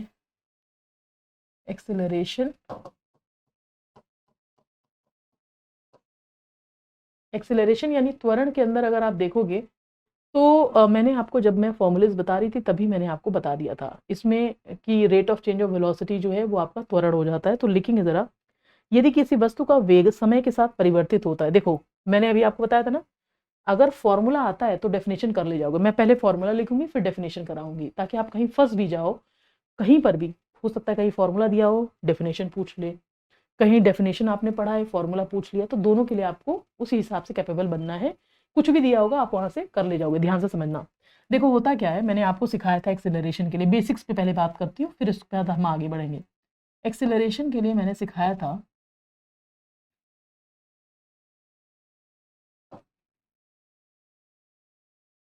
एक्सेलरेशन के लिए मैंने बताया rate of change of velocity, rate of change of velocity, यही सिखाया था। तो ये क्या हो जाएगा यहाँ पर जो मैंने बताया, rate of change of velocity, velocity upon time, v upon T. v हमारे पास क्या हो जाएगा, जैसे मैंने अभी आपको बताया, ये सब निकला कहाँ से, अगर आपको और बेसिक्स में भी जाना है तो वो भी मैं एक बार अभी यहाँ सिखा देती हूँ। एक ही पेज पर मैं आपको डिस्टेंस, डिस्प्लेसमेंट, चाल और आपका जो वेग है वो मैं आपको बता देती हूँ। अभी ध्यान से समझिएगा जरा, यहाँ से क्या क्या चीजें आपको मिलेंगी। ये देखिए जरा, अगर मैंने बोला, इसको पूरा ही मैं समझा देती हूँ। देखिए ये है डिस्टेंस, डिस्टेंस में मैंने आपको बताया था डिस्टेंस यानी दूरी, ये होता है बेटा, ये होता है speed into time, speed into time, यानी ये हो जाएगा चाल गुणे समय। डन है यहाँ तक कोई दिक्कत? तो ये हो जाएगा आपका चाल गुणे समय। अगर मुझे यहाँ स्पीड देखनी होगी, स्पीड की जो वो हो जाएगा फॉर्मूला डिस्टेंस अपॉन टाइम, ये हो जाएगा मीटर पर सेकेंड। डिस्टेंस की इकाई कितनी होती है? मीटर। टाइम की इकाई क्या होगी? सेकेंड। तो स्पीड की इकाई जो मुझे मिलेगी वो मिलेगी मीटर पर सेकेंड। करेक्ट है। अब सेम यहाँ पर देखिएगा जरा, मैं आगे की तरफ बढ़ती हूँ। यहाँ बेसिक्स के बारे में बच्चा बात कर रहे हैं कि एक्सेलरेशन मिला कहाँ से। अगर मैं डिस्प्लेसमेंट की तरफ चलूंगी, डिस्प्लेसमेंट का मतलब होता है विस्थापन। ये होता है आपके पास में velocity into time, velocity into time, ये हो जाएगा वेग गुणे समय, वेग गुणे समय। और यहाँ पर वेलोसिटी यानी कि जो वेग होगा ये हो जाएगा डिस्प्लेसमेंट अपॉन टाइम,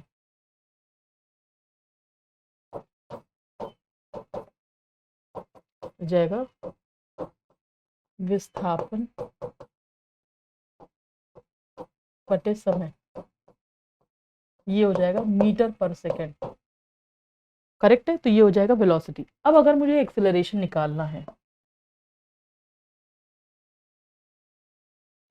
त्वरण, ये हो जाएगा वेलोसिटी अपॉन टाइम, ये हो जाएगा मीटर पर सेकेंड अपॉन टाइम, सेकेंड, ये हो जाएगा मीटर पर सेकेंड स्क्वायर। यानी ये जो एक्सेलरेशन है वो यहां से निकल के आया वेलोसिटी अपॉन टाइम, इसी को हम बोलते हैं rate of change of velocity. अब मैं लिखूं आगे, ध्यान से समझिएगा जरा। यानी एक्सेलरेशन, जिसको हम त्वरण बोलते हैं, इसको मैं यहां पर लिखूंगी rate of change of velocity, जो होती है वही एक्सेलरेशन होती है। Rate of change of velocity is equal to velocity upon time, और ये हो जाएगा आपके पास एक्सेलरेशन। इसी को अगर मैं हिंदी में बोलूं तो यहाँ पर वेग के समय के साथ बदलते जो दर है उसको, यदि किसी वस्तु का वेग, वेग में परिवर्तन लिख देती हूँ, यदि किसी वस्तु के वेग में परिवर्तन होता है समय के साथ, जैसा जैसा टाइम के साथ में वहां पर क्या हो जाएगा, वेग में परिवर्तन हो जाएगा, जैसे मैंने अभी आपको बताया। तो उस वस्तु के वेग को, परिवर्तन की दर को, उस वस्तु के, तो उस वस्तु के वेग में परिवर्तन की दर, परिवर्तन की दर को त्वरण कहा जाता है, कहा जाता है। सेम वही चीज हुआ, देखिए जरा। तो यहाँ पर अगर मैं नटशेल में यहाँ पर लिखूं ये वाला, इसको हिंदी में अगर मैं लिखूं तो यहाँ पर देखिएगा, इसको लिखो वेग में परिवर्तन की दर, वेग में परिवर्तन की दर बराबर क्या हो जाएगा आपका, वेग बटे समय।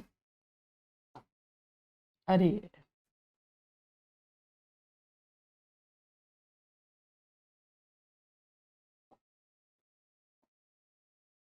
तो यहाँ लिखेंगे वेग बटे समय, यहाँ पे हो जाएगा वेग में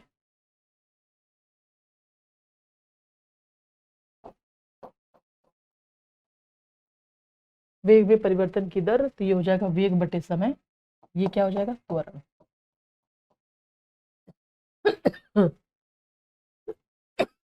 हाँ, वेग में परिवर्तन की दर को वेग बटे समय, ये मेरे पास हो जाएगा त्वरण। अब इसकी इकाई अगर मुझे निकालनी है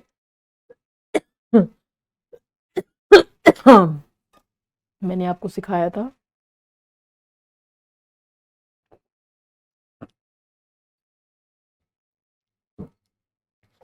इसकी इकाई के लिए, मैंने आपको क्या सिखाया था जरा वो देखिएगा।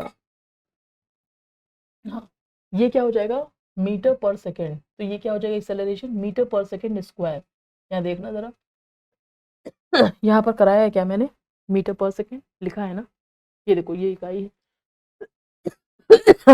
डिस्प्लेसमेंट विस्थापन मीटर में, टाइम सेकेंड में, वेलोसिटी मीटर पर सेकेंड में, समय सेकेंड में, एक्सेलरेशन त्वरण मीटर पर सेकेंड स्क्वायर। तो हमेशा ये ध्यान रखिएगा जो मैंने अभी आपको बताया, इसकी जो इकाई मैंने अभी आपको बताई, इसकी जो यूनिट है यहाँ पर हो जाएगा मीटर पर सेकेंड स्क्वायर। ये क्या हो जाएगा, एक वेक्टर क्वांटिटी हो जाएगा, ये मैं ऑलरेडी आपको बता चुकी हूँ। करेक्ट है, मुझे लगता नहीं इसमें कुछ बहुत ज़्यादा बताने की ज़रूरत है। तो यहाँ पर लिख सकते हैं आप, ये आपके पास एक वेक्टर क्वांटिटी यानी सदिश राशि है। ये क्या हो जाएगा वेक्टर क्वांटिटी सदिश राशि, ये क्या हो जाएगा वेक्टर क्वांटिटी यानी कि सदिश राशि है। करेक्ट है। अब हम चलते हैं जरा आगे की तरफ, जरा बढ़ेंगे नेक्स्ट बहुत सारी चीजें बात करेंगे। जरा वृत्तीय गति यानी सर्कुलर मोशन को थोड़ा और डिटेल में हम पढ़ने की कोशिश करते हैं कि बेसिकली ये होता क्या है, वो डिस्कस करेंगे जरा। उसके बाद से सर्कुलर मोशन के बाद यूनिफॉर्म सर्कुलर मोशन, और फिर हम सेंट्रीपिटल एक्सेलरेशन, इन सारी चीज़ों की तरफ जरा हम चलेंगे। तो फर्स्ट लिखते हैं जरा, नेक्स्ट इसके बाद से अगर हम चलेंगे सर्कुलर मोशन की तरफ। तीन जो एक फॉर्मूले आते हैं ना, जब हम ये न्यूटन लॉ और ये सब हम पढ़ते हैं, न्यूटन का फर्स्ट लॉ, सेकंड लॉ, समवेग, तो एक ना तीन गति के लिए अगर तीन वो आती इक्वेशंस आती हैं, वो मैं लिख देती हूँ और उसके बाद फिर हम बढ़ते हैं। आपने देखा होगा अगर आप v is equal to U plus A T, ये सब आपने कहीं ना कहीं पढ़ रखा होगा। करेक्ट है। तो इसमें हमारा u क्या होता है इनिशियल वेलोसिटी, v होता है फाइनल वेलोसिटी, ये होता है एक्सेलरेशन, ये होता है आपका टाइम। तो ये फॉर्मूले भी लिखवा देती हूँ, कहीं ना कहीं अगर आपको कहीं अगर इस न्यूमेरिकल से भी रिलेटेड कहीं हेल्प की जरूरत पड़ जाए, कई बार इस पे भी बहुत सारे स्टेटमेंट मिल जाते हैं, तो ये बता देती हूँ जरा। v is equal to U plus A T, इसमें ध्यान रखिएगा जरा, जैसा मैंने अभी आपको बताया था, यहाँ लिख देती हूँ जरा। u इज इक्वल टू होता है initial velocity, initial velocity, velocity का मतलब क्या हो गया वेग, जो प्रारंभिक वेग होगा।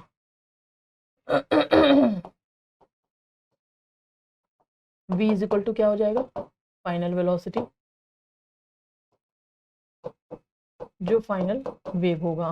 फिर आपके पास क्या आ जाएगा, ए क्या हो जाएगा एक्सेलरेशन, यानी यहाँ पर क्या हो जाएगा जो त्वरण है वो ये हो जाएगा।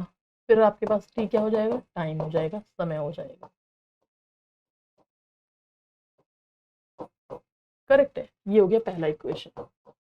दूसरे इक्वेशन में अगर हम चलते हैं, आपका s इज इक्वल टू होता है यू टी, और यहाँ प्लस नहीं, खाली प्लस माइनस दोनों होता है, हाफ ए टी स्क्वायर होता है।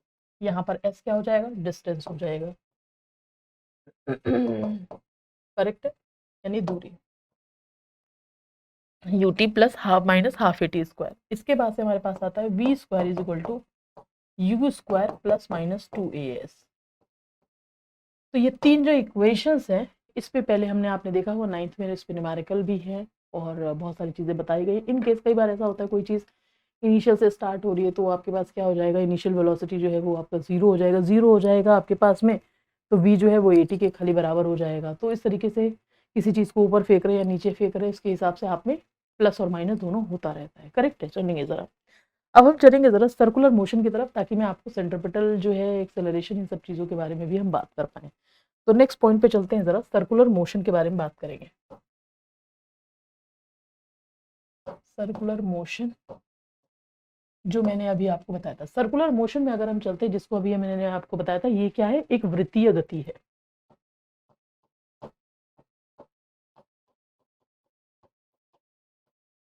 वृत्तीय गति यानी कि ये आपके पास क्या हो गया, सर्कुलर मोशन। तो ध्यान से समझेंगे, जब कोई वस्तु किसी वृत्ताकार मार्ग पर क्या करती है, कोई घूम रही है, यानी सर्कुलर में, सर्कुलर जो है पाथ है उसके अंदर भी अगर वो घूम रही है, तो ऑब्वियस सी बात है वहां पर कैसा मोशन हो जाएगा, सर्कुलर मोशन। तो लिखिए, जब कोई वस्तु किसी वृत्ताकार मार्ग पर, जब कोई वस्तु वृत्ताकार मार्ग पर, कोई भी सर्कुलर अगर वो होगा वृत्ताकार मार्ग पर गति करती है,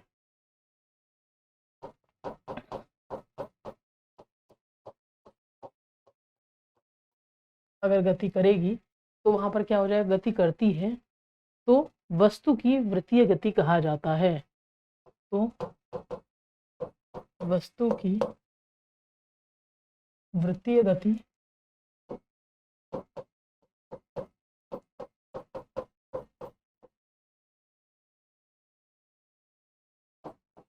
सर्कुलर मोशन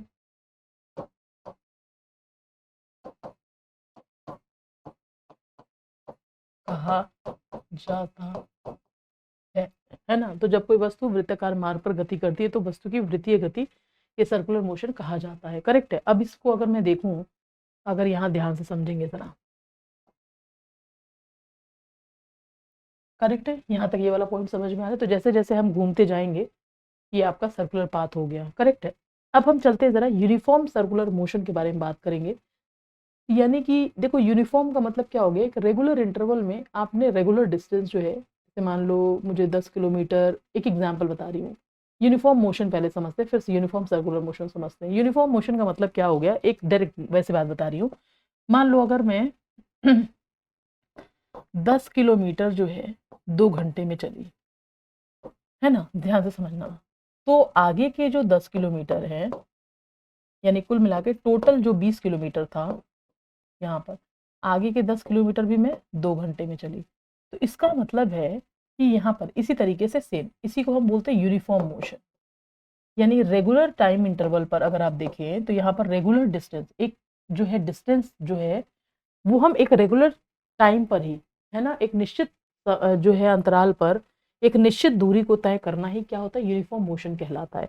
अब हम किसके बारे में बात करें, यूनिफॉर्म सर्कुलर मोशन के बारे में जब हम बात करेंगे तो इसमें लिखेंगे कि भाई देखो, जब कोई वस्तु एक निश्चित बिंदु को केंद्र मानकर चारों ओर वृत्तीय पाथ पर समान चाल से गति करेगी तो उसको हम वृत्तीय गति बोलते हैं। और उसको हम क्या बोलेंगे, समान वृत्तीय गति, यानी कि यूनिफॉर्म सर्कुलर मोशन। लिखेंगे जरा, uniform circular motion. Next point पे लिखिए, uniform circular motion. Uniform circular motion, जिसको हम हिंदी में हम क्या बोलेंगे, हम आगे जैसे मैंने भी आपको बताया, एक समान वृत्तीय गति।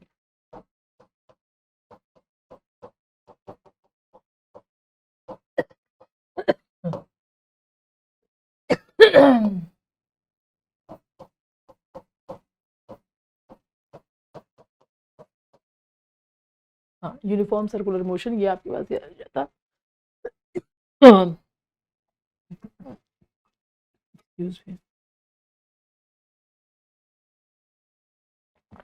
थोड़ा कोल्ड और कफ होने की वजह से गले में खराश हो रहा है, सॉरी इसके लिए। हाँ, तो यूनिफॉर्म सर्कुलर मोशन तो लिखेंगे, जब कोई वस्तु किसी निश्चित बिंदु को, लिखिए जरा, जब कोई वस्तु, जब कोई, यहाँ लिखेंगे जरा, जब कोई वस्तु एक निश्चित बिंदु को केंद्र मानकर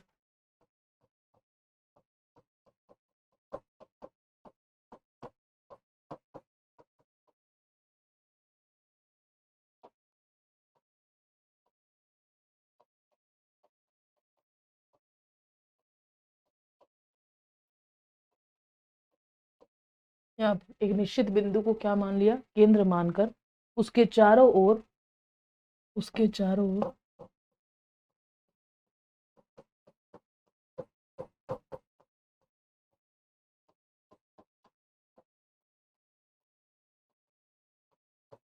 यानी उसके चारों ओर क्या हो गया, वृत्ताकार पथ पर, वृत्तीय पथ पर एक समान चाल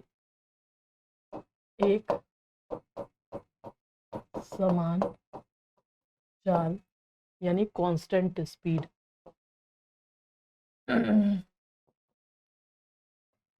यानी यहाँ पर क्या हो जाएगा, अगर एक समान चाल या कांस्टेंट स्पीड से गति करती है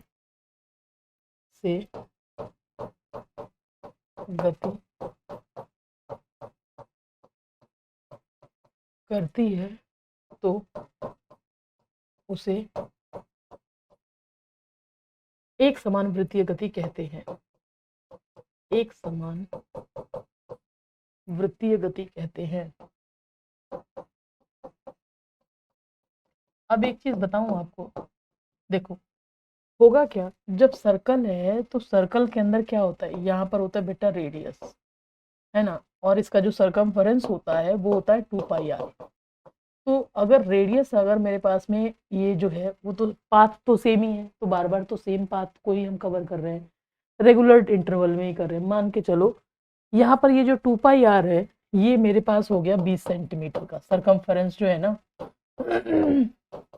ये सरकमफेरेंस है। तो ये जो सरकमफेरेंस है मान लो 20 सेंटीमीटर का है, मान लो एक एग्जाम्पल, अगर ये 20 सेंटीमीटर का है और इसको कितने देर में घूमा, मान लो इसको घूम गया वो 1 घंटे के अंदर में, 1 घंटा नहीं, 20 सेंटीमीटर अगर मैंने लिखा है तो इसको ये मान के चलो 10 मिनट में, 10 मिनट में 20 सेंटीमीटर जो है वो घूम गया। सेम इसी को फिर दोबारा जो है वो जितने भी मिनट में, मान लो अगर यहाँ 20 सेंटीमीटर था, 10 मिनट में इसके चक्कर लगा लिए।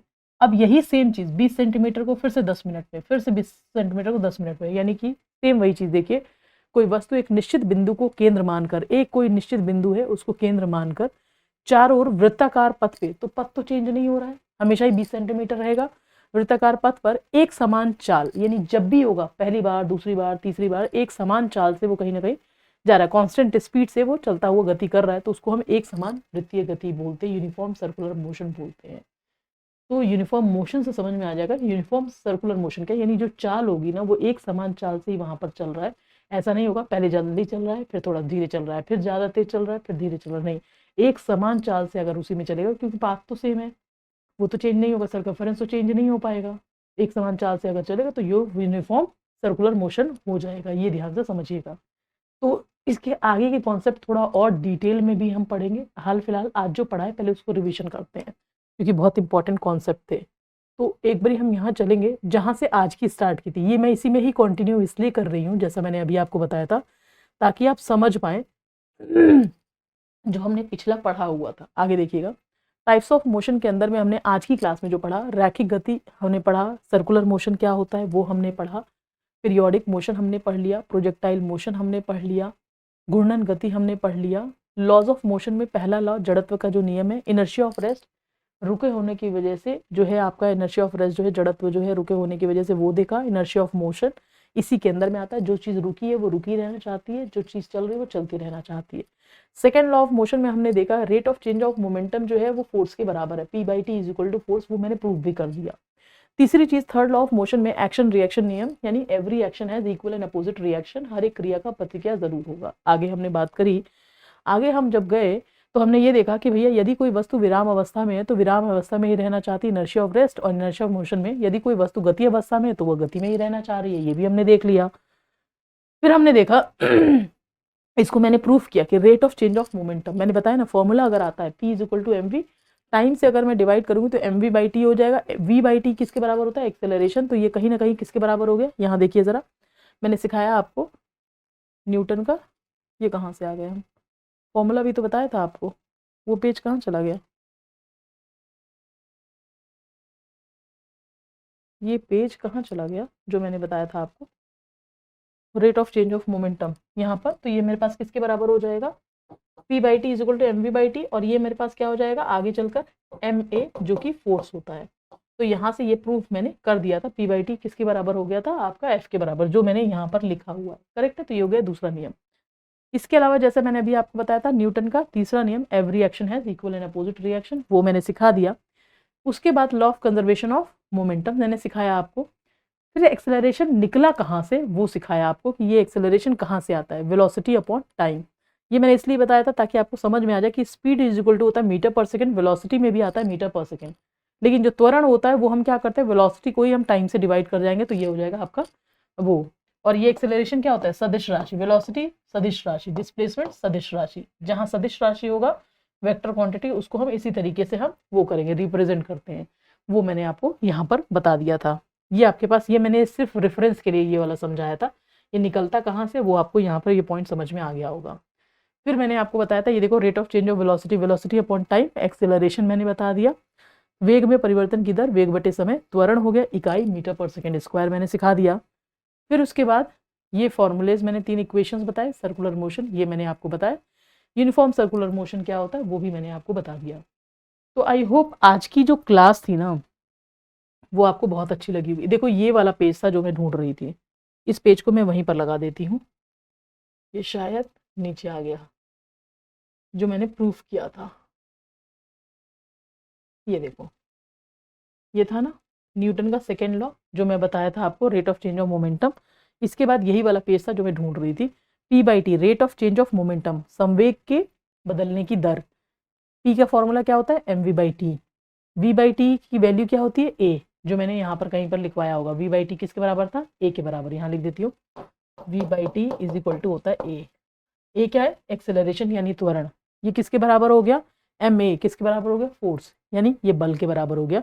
तो rate of change of momentum, यहाँ पर संवेग के परिवर्तन की दर को जो मैंने यहाँ पर लिखवाया था वो मैंने यहाँ पर लिख दिया, ये बल के बराबर है। ये है आपका न्यूटन का सेकेंड लॉ। तो यहाँ से आपको अगर आप देखोगे जैसा मैंने अभी आपको सिखाया था, इसके बहुत सारे एग्जाम्पल्स जो मैंने आपको बताए, बेसिकली ये पेपर में बहुत क्वेश्चन आते हैं। केवल टीचिंग के एग्जाम्स नहीं, वनडे एग्जाम्स या जहाँ पर भी आप बैठते हो, ये आपको ज़रूर आना चाहिए फिजिक्स में। न्यूटन का first law, second law, third law, कुछ नहीं है सिर्फ न्यूटन का फर्स्ट लॉ में हमेशा ध्यान रखेंगे, जो चीज़ रुकी थी वो रुकी रहना चाह रही थी, जो चीज़ चल रही थी वो चलते रहना चाह रही थी। एग्जाम्पल आपको दोनों बता दिए थे, बस में बैठे हैं, गाड़ी, बस का चाबी लगाया, बस आगे की तरफ मोड़ेगी, चलेगी, जैसे आपकी बॉडी पीछे की तरफ हो जाएगी। क्यों, क्योंकि आपकी बॉडी रुकी हुई थी, बस रुका हुआ था तो आपकी बॉडी रुकी थी। जैसे ही उसने ड्राइवर ने गाड़ी आगे चलाई तो आपका जो है बॉडी पीछे की तरफ आ गई। तो ये इनर्शिया ऑफ रेस्ट का एग्जाम्पल है। इनर्शिया ऑफ मोशन का एग्जाम्पल था, गाड़ी, चलती हुई गाड़ी में आप भी चल रहे हो, बॉडी भी आपकी मूविंग में है, ब्रेक लगाएंगे बॉडी आगे की तरफ आ जाएगी। सेफ्टी बेल्ट का लगाना इसीलिए ताकि कहीं कल को स्टीयरिंग पे आपका वो ना आ जाए, चोट ना लग जाए, इसी वजह से आपके पास वो होता है इनर्शिया ऑफ मोशन। तो इस तरीके की चीज़ें जैसे जो मैंने अभी आपको बताया, तो ये आपका उसके अंदर आता है। सेकेंड लॉ ऑफ मोशन भी मैंने आपको संवेग वाला बता दिया कि अगर बहुत स्पीड से बॉल आ रही थी तो आप कैच के लिए आप अपना हाथ पीछे क्यों करोगे, और संवेग क्या होगा, हल्की बॉल को कैच करना आसान है, भारी बॉल को कैच करना आसान है। न्यूटन का तीसरा नियम बता दिया, action every action has equal and opposite reaction, rocket का लॉन्च होना, बंदूक की गोली वाला, कंबल, वो हम बंदूक की गोली वाला एग्जाम्पल मैंने आपको बताया। ये दोनों कौन से हो गए आपके, जो इसका एग्जाम्पल हो गया न्यूटन के थर्ड लॉ का एग्जाम्पल। फिर कंजर्वेशन ऑफ मोमेंटम में भी रॉकेट भी आता है और आपका बंदूक वाला भी आता है, तो ये ध्यान रखें, कंजर्वेशन ऑफ मोमेंटम ये ध्यान रखेंगे, इसी टाइप के क्वेश्चंस पूछ लिए जाते हैं।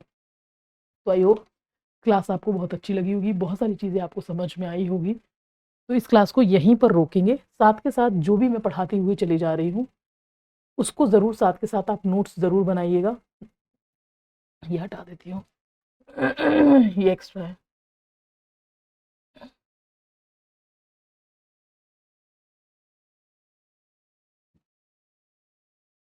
एक मिनट, पता नहीं कुछ प्रॉब्लम होगा, ठीक है, जो भी होता हो।